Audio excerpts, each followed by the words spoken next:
दूसरी बात यह है, आपने प्राथमिक शिक्षा में आपने अच्छा सोचा होगा और उसमें भ्रष्टाचार होता भी था, जो कपड़े दिए जाते थे, जूते दिए, लेकिन आपने कुल 1100 या 1300 रुपये आवंटित किया, 1200। आप कल्पना करिए इस महंगाई में कौन सा वूलन स्वेटर मिलेगा, कहाँ जूता मिलेगा, कहाँ उसे पैजामा मिलेगा, पैंट मिलेगा।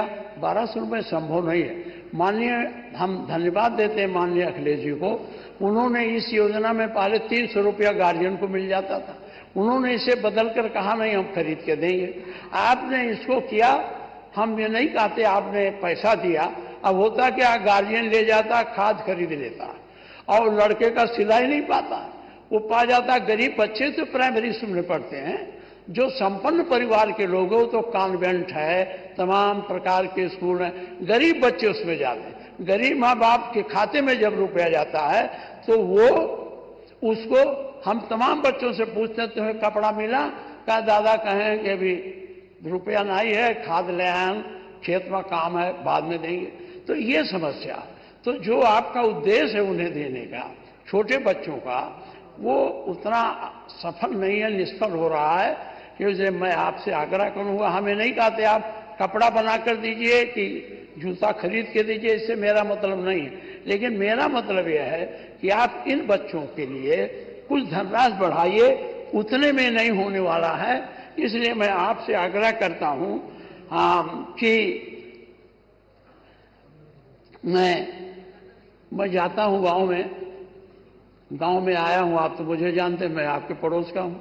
तो ये परिस्थितियां हैं, तो ये मैं आलोचना करने के उद्देश्य से नहीं, आपके सुझाव के उद्देश्य से बात कर रहा हूं कि इस पर देखें और विचार करें। दूसरी बात शिक्षा के मामले में यह है कि आपने जो अनुदेशक हैं या शिक्षा मित्र हैं, शिक्षा मित्र के बारे में बहुत सवाल आया। ये शिक्षा मित्र की योजना भारत सरकार की थी, इसलिए आप ज़्यादा नहीं कर सकते थे। माननीय मुख्यमंत्री जी, जो व्यक्ति एक ही स्कूल में पढ़ाएगा, एक पाएगा 78,000, एक पाएगा 50,000, एक पाएगा 6,000, तो उसका मनोबल क्या होगा। हमें नहीं कहते कि आप इसकी व्यवस्था पूरा करें, या तो इनको नियमित टीचर बना दें और एक निश्चित अवधि का कुछ कर दें, अथवा इनके बारे में। नमस्कार, आप सभी जितने भी शिक्षा मित्र, जितने भी अनुदेशक साथी हैं, आप सभी को लेकर एक बड़ी खबर सामने आ रही है। ये खबर आप सभी के लिए बहुत ही महत्वपूर्ण होने वाली है, इसलिए वीडियो को पूरा जरूर देखें और अगर वीडियो अच्छी लगे तो वीडियो को लाइक कर चैनल को सब्सक्राइब कर ले। आप सभी को पता होगा कि चुनाव से पहले, यानी कि आचार संहिता लगने से पहले, आप सभी के लिए कमेटी के द्वारा रिपोर्ट जारी करनी थी। आप सभी के लिए प्रस्ताव भी पारित करना था, जिसमें सरकार को ये बताना था कि वो आपके मानदेय में वृद्धि करेगी या फिर आप सभी का नियमितीकरण करेगी।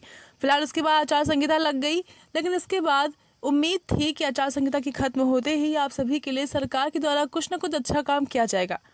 अब आचार संहिता भी खत्म हो चुकी है। क्या आप सभी के लिए सरकार के द्वारा कोई फैसला लिया गया है या नहीं, जानेंगे इस वीडियो में, इसलिए वीडियो को पूरा जरूर देखिए। भारत सरकार को लिख करके कुछ अपना बजट बढ़ा के दीजिए, बड़ा ह्यूमिलिएशन फील होता।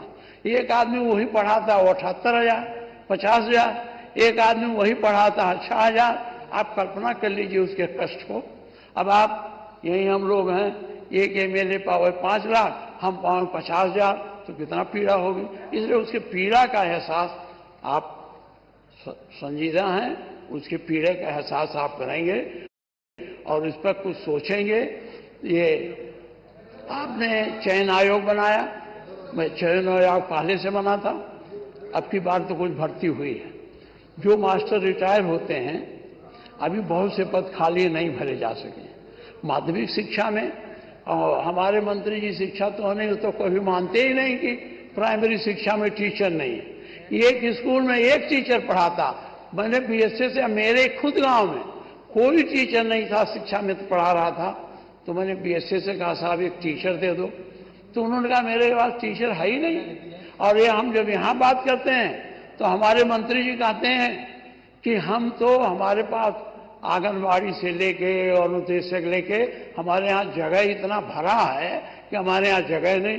और आप मुख्यमंत्री जाते हैं कभी कभी अरे जरा घूम के गांव में देख लीजिए, बस्ती जा, अब तो आप हेलीकॉप्टर जाते हैं, काले कार से जाते थे, पाटन से निकलते थे, इधर से निकलते थे, हमारे क्षेत्र से भी निकलते थे।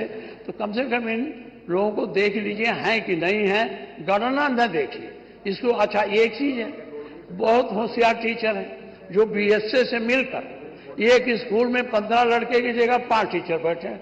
हम लोग कहते हैं इनको समायोजित करो, नहीं समायोजित हो, उनका संगठन इतना मजबूत है कि बीएसए से लड़ जाता है। तो इस पर भी आप विचार करें जिससे स्कूलों की पढ़ाई सुदृढ़ हो।